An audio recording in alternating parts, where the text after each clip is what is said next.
जल जाती है और उसका तल नहीं जाता। कभी कभी किसी का सब कुछ चले गया, उसके बाद भी अहंकार, अहम, अभिमतता उसके अंदर रह जाती है।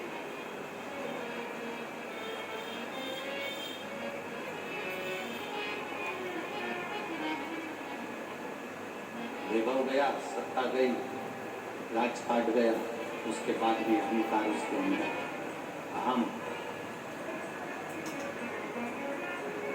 बाणासुर ने अपने क्षेत्र में जितने भी, बाणासुर के क्षेत्र के अंदर जितने भी, बाणासुर को मालूम था मेरी मृत्यु कुंवारी कन्या के हाथ से होगी, तो बाणासुर के क्षेत्र में जितनी कन्याओं का जन्म होता था, बाणासुर के क्षेत्र में जितनी कन्या जन्म लेती थी, बाणासुर उन कन्याओं को मारने का प्रयास कर देता। एक बहुत ध्यान देने वाला विषय है ये। संसार के एक एक व्यक्ति के हृदय में ये बात होना चाहिए कि माता के गर्भ से बेटा हो रहा है, बेटी हो रही है। शिव महापुराण की कथा तो यहाँ तक कहती है कि बेटा एक कुल को तारता है और बेटी दो कुल को पार लगा देती है, वो बेटी करती है।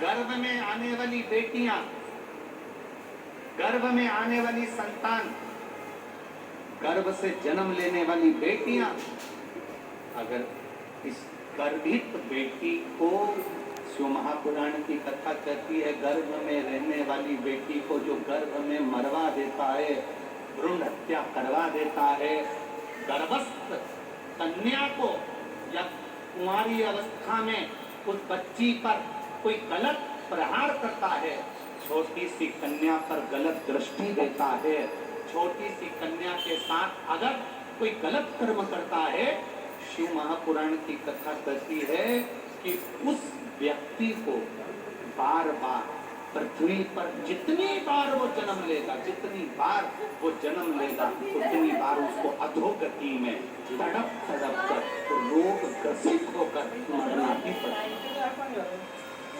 ग्रसित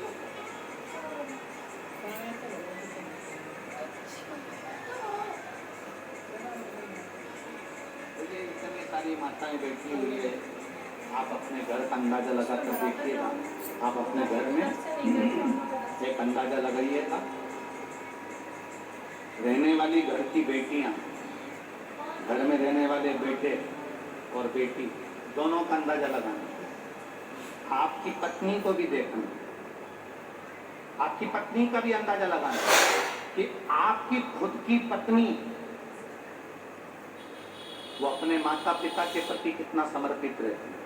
बोलो सही है कि गलत है? आपकी खुद की पत्नी माए के 50 बार फोन लगाती है, मम्मी कैसी हो, पापा कैसे हो, भैया कैसे हो, शुगर की जांच कराई कि नहीं कराई, बीपी देखा कि नहीं देखा, भैया पापा को दिखाने चले जाओ फिरोजाबाद, भैया पापा को आगरा ले जा, भैया पापा को दिल्ली ले जा। तुम्हारे खुद की पत्नी को देखना, वो स्वयं अपने माता पिता के प्रति कितना सम्मान रखती है, उसके माता पिता के प्रति कितना आदर, उसके माता पिता के प्रति कितनी जागरूक होती है। खुद की पत्नी को देखो।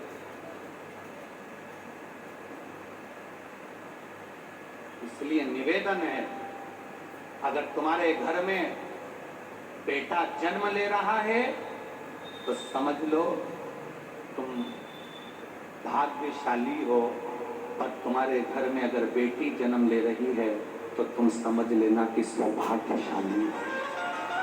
सौभाग्यशाली। अगर बेटी का जन्म हो रहा है, किसी कुंवारी कन्या का, किसी कुंवारी बेटी का, किसी छोटी सी कन्या पर अगर आप गलत दृष्टि दे रहे हो, तुम छोटी सी कन्या पर अपने गलत विचार रख रहे हो, छोटी सी कन्या पर गलत दृष्टि दे रहे हो, किसी कन्या के लिए तुम निंदा, 4 निंदाओं को वर्जित किया गया है। ठीक है, बहुत ध्यान देना आज की कथा का, ये सूत्र अपने अंदर उतार कर रखना। 4 निंदाओं को वर्जित किया गया। एक, सौभाग्यवती नारी, सुहागिन स्त्री, मांग में सिंदूर भरी हो, गले में मंगलसूत्र हो, हाथ में चूड़ा हो, पांव पैजनियां हो, किसी के घर की भी वो स्त्री हो, किसी के घर की भी वो नारी हो, वो किसी के घर की अगर मांग में सिंदूर भरी है, मंगलसूत्र पहनी है, चूड़ी पहनी है, बिछुड़ी पहनी है, सौभाग्यवती नारी की कभी निंदा नहीं करना चाहिए। दूसरी, गर्भवती नारी, किसी नारी का गर्भ है, गर्भ धारण करने के बाद उसका उदर, उसका पेट अधिक दिख रहा है, कम दिख रहा है, गर्भवती नारी हॉस्पिटल जा रही है, मार्ग से, रास्ते से, रोड से निकल कर जा रही है, उस गर्भवती नारी को देखकर कभी अपशब्द मत कहना, कभी निंदा मत करना। 4 निंदाओं को वर्जित बताया है कि 4 निंदा करने वाले व्यक्ति की दशा क्या होती है, वो भी आपको वर्णन कर रहा है। पहली, सौभाग्यवती नारी। दूसरी, बोलते जाओ जल्दी से, गर्भवती नारी। तीसरे नंबर पर कहा गया रोगीला व्यक्ति। रोग, कोई आंख से अंधा है, कोई नहीं समझ पाता, कोई मंद बुद्धि है, कोई विचार से क्षीणित है, कोई अपने ठाट में रह रहा है, हमें नहीं निंदा करना, रोगीला उसकी भी निंदा नहीं करना। चौथे नंबर पर आता है कोई संत, साधु, गुरुजन, ब्राह्मण जन, कोई वक्ता हो, कोई स्मरण करने वाला हो, कोई भगवान की भक्ति में कोई डूबा हो। संत से मतलब नहीं, आप भी अगर भगवान की भक्ति में डूबे हो, तुम्हारे मोहल्ले का कोई व्यक्ति भगवान की भक्ति में डूबा है, कोई संत डूबा है, कोई कथाकार है, कोई वक्ता है, कोई भजन करने वाला है, कोई बच्चा कोई भगवान की भक्ति में डूबा है, हमें उसकी निंदा कभी नहीं।